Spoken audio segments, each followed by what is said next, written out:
ஏ two D Nandha bro ஜோசியக்காரராக இருந்தால் எப்படி இருக்கும்? ஸோ வாங்க பார்க்கலாம்.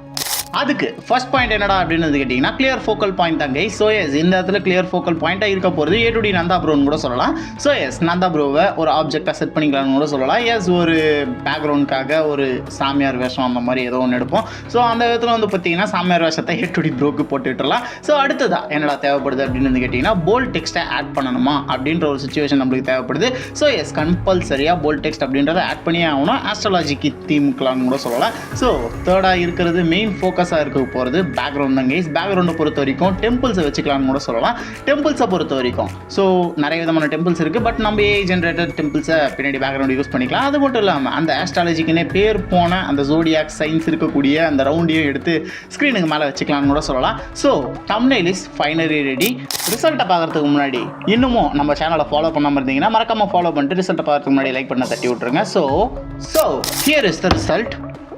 பிடிச்சிருந்தா மறக்காமல் லைக் பண்ண தட்டி விட்ருங்க.